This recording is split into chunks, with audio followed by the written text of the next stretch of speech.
Okay, so good morning. A couple of general announcements here before we get rolling on our content. As you guys are aware, we have another deadline coming up next Friday. You're probably getting the sense of how my deadlines work, that, you know, I'm not all about giving you zeros if you don't meet the deadline. I'm about negotiation, especially at this point where you guys have proven to be very engaged in the course. It has proven to help students kind of push, right? Because I understand it's hard to manage online. I know that if I was an online student, deadlines would mean everything to me. And I would be looking at the deadline, okay, when do I have to have this done, right? That was the type of student I was. I was a very good student in terms of marks, but I understand the procrastination of things. So if you don't think that you're going to totally meet the deadline next Friday for all of the work and tests to be in, you should start a conversation over email with me. We will be expanding the capability for tests in the math department, because I don't know if you guys have kind of picked up that I've sort of collapsed and done something a little bit different. I'm probably not in my admin's good books about it, but the math team is doing them kind of in-house. So you don't have to go to that master spreadsheet and hope someone contacts you. I just tell you when there's a test time. If for some reason you can't make the test time, because we have, you know, you're taking another test or something, you let me know, we find you a time. So normally we're giving tests Tuesdays, Thursdays, and when that fills up, we go to Wednesdays. And because next week is the last week before vacation, I would be thinking Monday might be hard to fill up because you won't have a long turnaround time if things come in on Friday, but next Friday as well will fill up. And I do have a few people in the wing, so we probably can have 16 or 20 tests at the same time going on with, because we can do 8 at a time. We can spread 4 out on a screen, and I have a second screen. I can have another 4. So anyway, bottom line, if you don't think you're going to get a chance to get everything in, start a conversation. We do have a little bit of a window in January, especially because you're non-diplomas. The diploma kids don't have to take the diplomas, but they have an earlier deadline because things have to go to the government. So do keep that in mind. I did give a little quick poll to you guys as to what you were working on. And it sounded like everyone was still toiling away in radicals.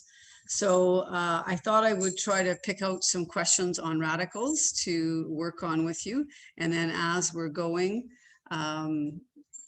if you have ones that come up from anywhere, you can ask me anything. Like if you guys find that there's a few on the assignment that are puzzling, by all means, bring it up. And I'll just very quickly make something similar or give you the bonus of a little bit of help directly on an assignment question because you're taking the time out of your busy days to come to these. So without further ado, then let's get going on some radical questions. So we will try. I would like to encourage you to not really have your calculator. You don't use your calculator a ton here. Sometimes you might for division, but want to just make sure that we're doing most of this by hand. Okay. So here, this one says without the use of a calculator.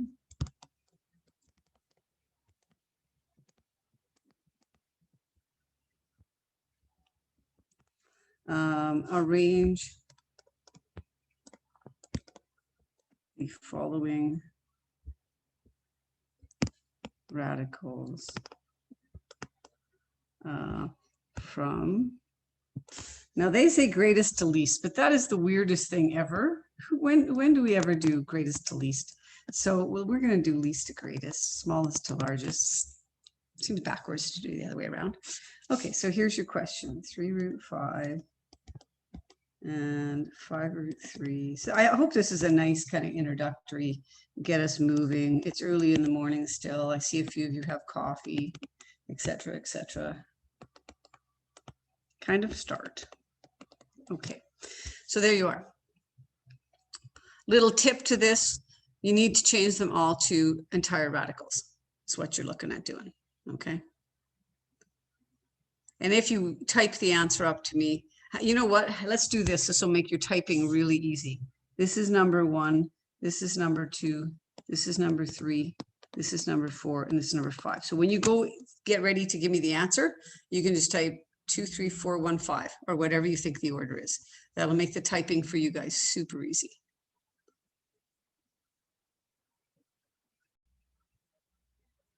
Okay, let's have a look at this. I got answers from most of you.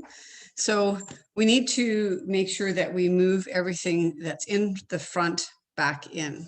And we can do that in several ways in terms of how we write it. We can write it as 5 times 3 times 3. That would be one method.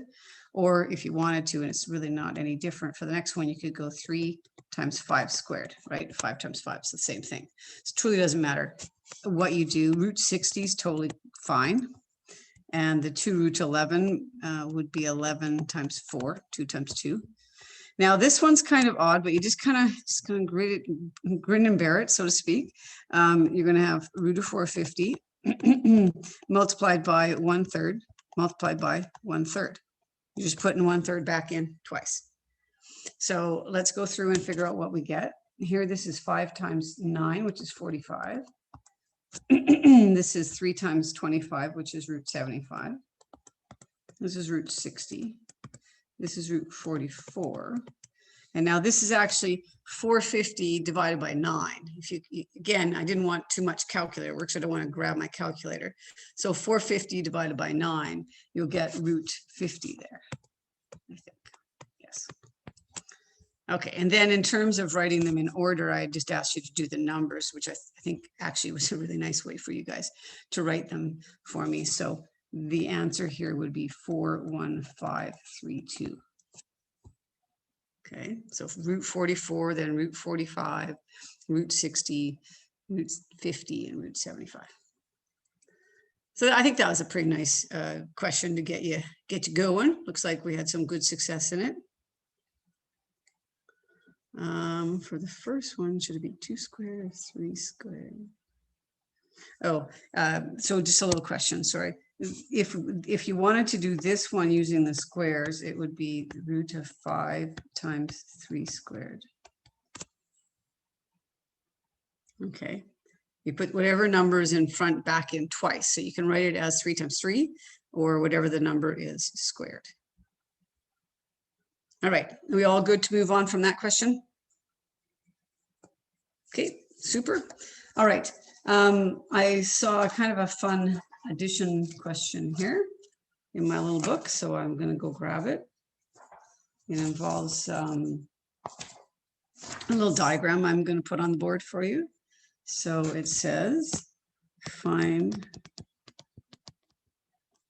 the exact length of X, and we have a diagram for this guy. And this is 8.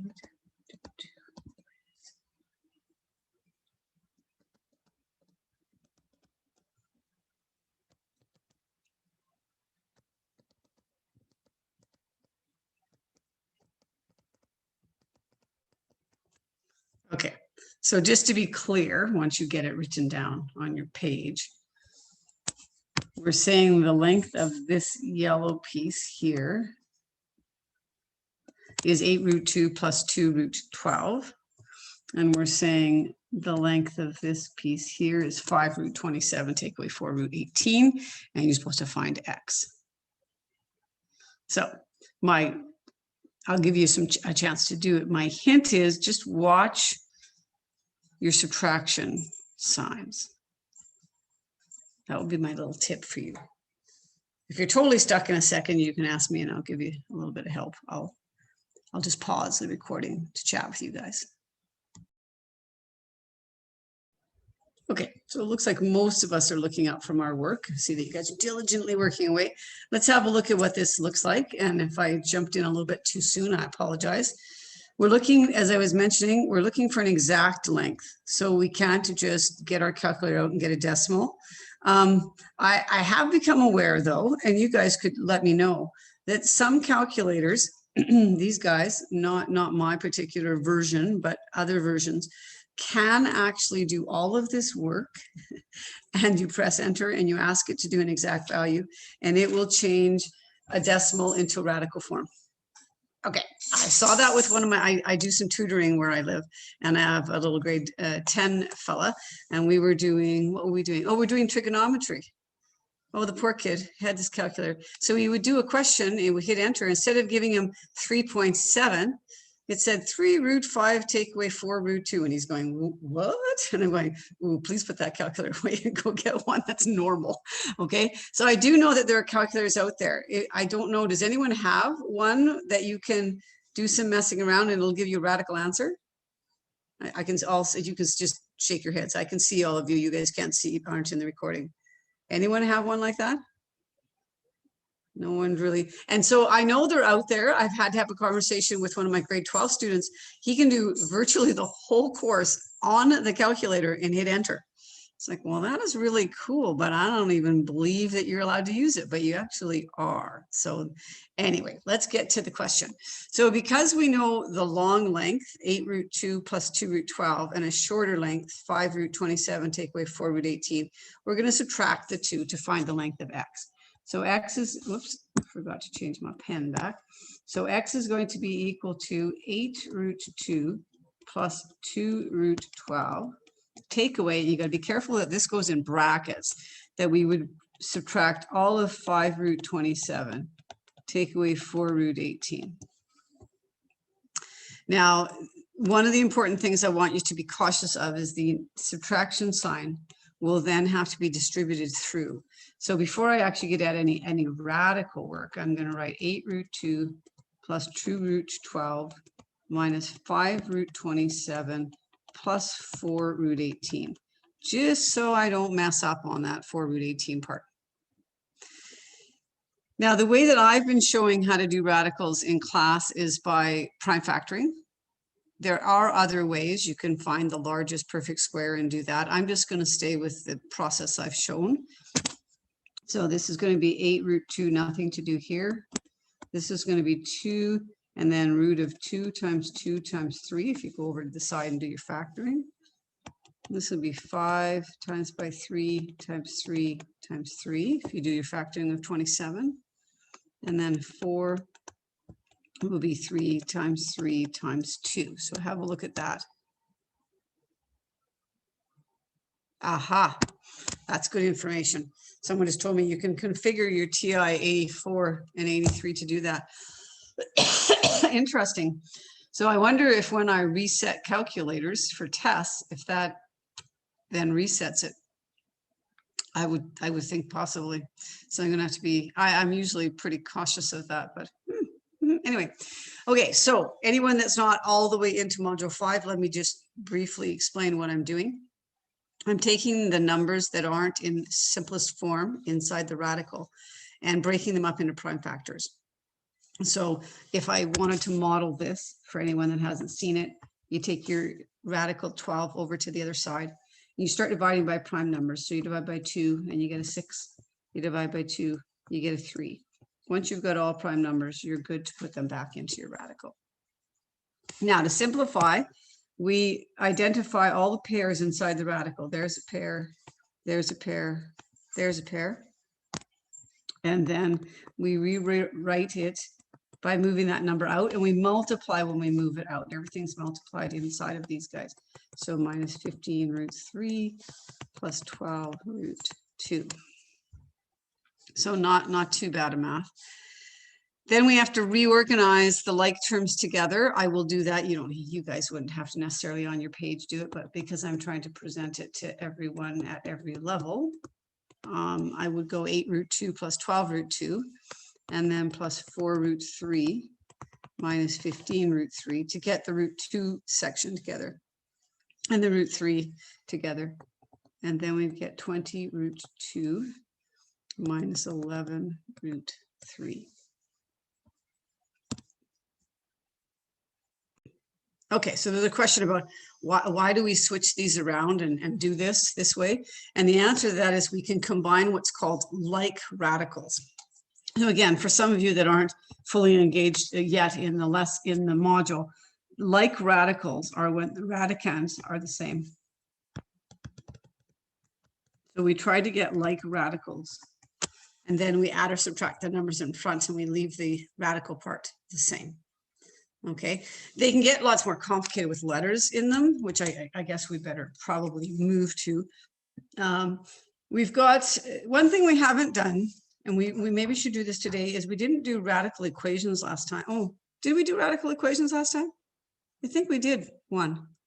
I think we did one, but anyway, maybe not. I've been tutoring and teaching so many kids in the different sessions. I'm not sure in this group if we did, but we'll make sure we do one for sure. Okay. I know that you guys that are always here will have the answer to that. Okay, I thought we had done one. Okay, good. Excellent. So we are going to move to doing some division now. Okay, we've done some addition and subtraction. We've done some simplifying. Multiplication and division is very similar. We're just going to, at the moment, do a division question. So here's our next one. Just move that out of the way there. And it's going to say simplify fully. Oops, not fully. And, oh, this isn't even a hard question. So I wanted to find a harder one. Let's try this guy. I think I can make this up. Over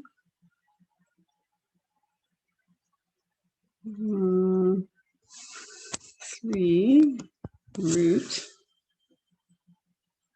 Just a second. I'll make this work for us. 108. Okay. I want to do something that involves rationalizing the denominator. So when it says simplify fully, there's a lot of information within that simplify fully that we need to know about. And I'll put in brackets what it is we need to be careful of. Be careful that you cannot leave a radical in the denominator. And so there is a process for dealing with that if that happens. And I think it's going to happen here. So give it a little bit of a shot, a little bit of a kick, and then I'll come back on the audio and we'll talk about it as a group.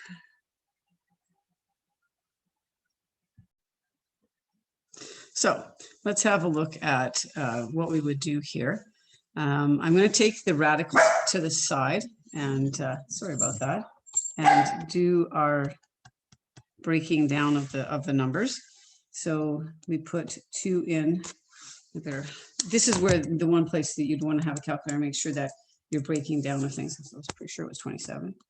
And then you get a 3 in, a 9 out, a 3 in, and a 3 out. So there's the breaking down of 54. And then when you break down 108, you're going to get a 2 in, 54 out. And then you can do the same factoring as you just had up there. 3 in, 9 out, 3 in, 3 out. So for any of you that might not have been in one of my classes when I showed this, you're basically doing a factor tree, but I just group it together to make it a little bit more efficient use of space is all that is. So we go back into the question. So we get 4 times the root of 2 times 3 times 3 times 3. Should have made this a cube root question, but anyway, I didn't.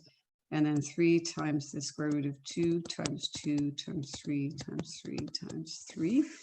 2, 2, 3. Okay, so then we are doing the same thing we did a minute ago, trying to take pairs of things out. So there's a pair there, there's a pair there, and a pair there. So we're going to get 4. I'll just write all of the work. 4 times 3, and then I'll multiply these back together and get root 6 because the 2 and the 3 are still left inside.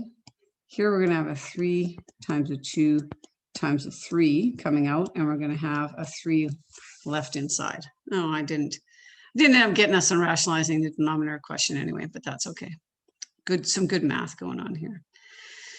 Then we could, at this point, we could do a couple of things. We could reduce top to bottom right now, or we could multiply and then reduce. So these numbers are pretty easily dealt with. So 12 root 6 over 3 times 2, 6, 18 root 3.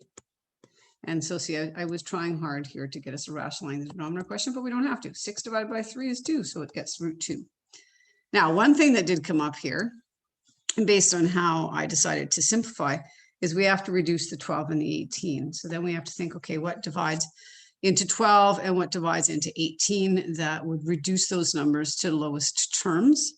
So it might have been easier up top to toil away and do that, but we could divide a 6 in here and get a 2, and divide 6 in here and get a 3 and get the answer of 2 root 2 over 3. So we didn't end up with a radical in the denominator, which is totally cool. Some good math on that one. I do want to do one where we have to rationalize the denominator, because that is definitely something we want to do. So I found one here. Any questions on that one? Not too bad. I'm not doing a lot with letters right now. We will do a radical equation that has letters in it. Right now I'm sort of sticking with it's just numbers. Okay, so this one, again, simplify fully, and it says this: the root of 3 plus 2 root 2 over 2 root 3. Okay, so if you look at that one, in terms of trying to reduce the radicals, that's already been done. There's no, you can't reduce, oh, sorry. 1 second, I know you guys are copying things down. This should be a 2. Sorry about that. Root 3 plus 2 root 2 over 2 root 3. Get that correct, okay? So there's no simplifying that has to be done in this question in terms of reducing the radical part anyway, but that nasty little root 3 is in the bottom. Okay, and so we need to be really cautious of that. So what we do to rationalize the denominator, again, for anyone that hasn't seen this, is we multiply the top and the bottom by something that will get rid of that radical in the bottom. So we think about that. And the way to get rid of the root 3 is to multiply by another root 3. So the process here is we're going to multiply by root 3 over root 3 and figure out what we end up getting. Okay, so we might want to tuck this in a bracket because we've got a plus sign there to be cautious. All right, and then we roll off into this. So this becomes root 9 plus 2 root 6 over 2 root 9. And that's one way to write it. Okay, I just multiplied all the radicands together by 3 and left any of the numerical coefficients. There was just a couple of them out front. And now here, there's no need to break down 9 because I hope you know that root of 9 is 3. And then plus 2 root 6. 6 is 2 times 3. There's nothing you can do there. And then the bottom turns into 2 times 3. So we get a final answer of 3 plus 2 root 6 all over 6. Not really much else we can do with that question. You may see it. So I like this answer. This is totally fine. We could consider ourselves done.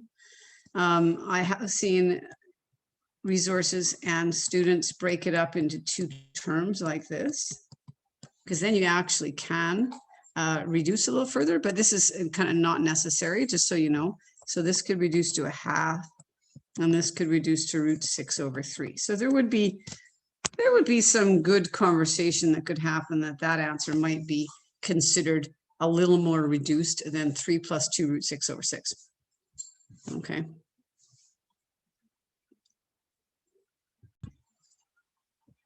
Okay, so we're going to do a radical equation. The instructions would be solve, and we will have to be careful to verify our solution, because sometimes when you work on radical equations, you end up creating extraneous roots by the fact that you are squaring things. Sometimes a little bit of wonkiness happens. Okay, so here's our question: the root of d plus 5, take away d equals -1. Okay, so just grab this out of a textbook. I think we're going to get a quadratic equation, which is what I want, but we'll have a little look. So I'll write down these steps, especially for anyone that's kind of brand new to this. So step number 1 is to isolate the radical.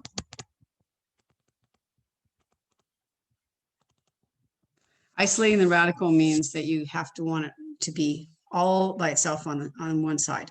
So the d is our problem. We're going to add d to both sides, so that we're going to isolate and have the root of d plus 5 equals d minus 1 on the other side, like that.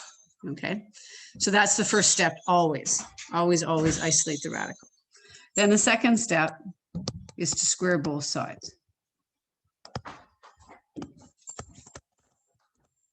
Okay, and I'm going to put the steps down because I know some of you want to try this before I just teach it because you've had some practice. So I'll give you the steps. I'll be silent for a bit and give you a chance. So once you square both sides, one of two things happen. We can get a linear equation. And so that's just like a normal equation, like 2x plus 5 equals 7, and you just solve it. Or you can get a quadratic equation, which is something that we spent kind of a pretty good amount of time on in this course. And if it's a quadratic equation, don't forget you equal to 0 and you factor. Okay, so with that, I'm going to just pause, give you guys a chance to roll through, see if you can get some answers, and then we'll come on and chat about it. Okay, so turn the recording back on and we'll zip through this. I suspect there might be a few of us that fell into the really traditional error that I see. And so I'm going to show you the error and see if someone can point out to us what the error is. So I've told us to isolate the radical, which we've done. And then I kind of gave you some more directions and then threw you to the wolves to try. So squaring both sides. So we're going to put this around with a square and we're going to square it. And we're going to put this around like this and we're going to square it. Okay, now I'm going to just flat out tell you that what I'm going to write down is incorrect, but it's something I see all the time. So many students will give me this as my next step. There's something quite wrong with that. That will lead you down the path to the wrong answer. Anyone want to come on the audio or type in the little chat, what's wrong? What did I do wrong? Oh, someone's coming to my aid. I didn't fully square the brackets. That's a nice way of saying it. I like that. Thank you very much. I didn't correctly and fully square the bracket. So my problem, excuse me, is right here. We have to remember, so this is wrong, as I pointed out. So the right way to do this is this part is fine. The square and the square root cancel. But this side is d minus 1 times d minus 1, which is therefore a FOIL question, right? You got to expand the binomial. You got to be careful there. Super, super common error. I thought it was worthwhile to point out to us. So then we get d plus 5 equals d squared minus d plus 1. Now we identify it to be a quadratic equation because we've got a squared here and an equal sign. Okay, that's how you know it's a quadratic equation. So you equal it to 0. I'm going to bring everything over to the one side. So we get d squared minus 3d, if we combine all those d's, minus 4. I'm having trouble, sorry, this morning. So we factor it. If we can't factor it, please note that then you use the quadratic formula if it doesn't factor. So you still just don't bail on the question. There is something you can do. Here, the factoring is fairly straightforward for our level, I would hope. D minus 4 and d plus 1. And so we get the answer of d equals 4 and d equals minus 1. Now, as we mentioned, we need to go back and verify the answers. Okay, so when you verify, and I've talked about this, I'm pretty sure last time, but I will just reiterate. You go back to the very first original equation. The first original equation was the root of d plus 5 minus d equals minus 1. Right, that was the very first step, yeah. And then if we really want to be picky, and I'll tell you in 20-1, I'm not super picky about this, 30-1, if you guys happen to get me next year or whatever, or a teacher that's picky. So I'm going to do it the picky way. Here's how you do a verification. When you're verifying, you truly don't know if the equal sign is true or not. So you don't write the equal sign until you verify it to be true. I'm being picky again, because I teach grade 12. So this is what this looks like. You put the 4 in. So we're going to verify d equals 4. That's our first one. So you go 4 plus 5 minus 4. Can that equal minus 1? So you get the root of 9 minus 4. Can that equal minus 1? You get 3 minus 4 minus 1. Minus 1 equals minus 1. Cool. Once you've got the same thing on both sides, then you can put an equal sign. Again, I'm not too worried about that formatting as long as you show something like that and you show that it actually works out. life is good, perfect. Now we go and we verify the other one. Sometimes both work, sometimes neither work, sometimes one works. So you just got to be a little bit cautious about checking everything to see what happens. Okay, so the next one, we again start with the same spot, d plus 5, take away d equals -1. Set it up. We're going to check d equals -1. So we're going to get the root of -1 plus 4. Take away a -1. Watch your negatives there, a double negative.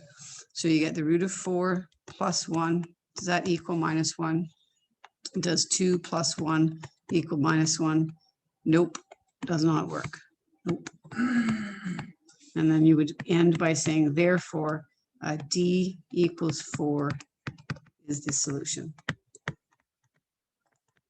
Okay, so that's kind of what you're after in terms of showing a verification to figure out the final answers. Okay. All right, that's what I want to cover for radicals. I will wrap it up here now.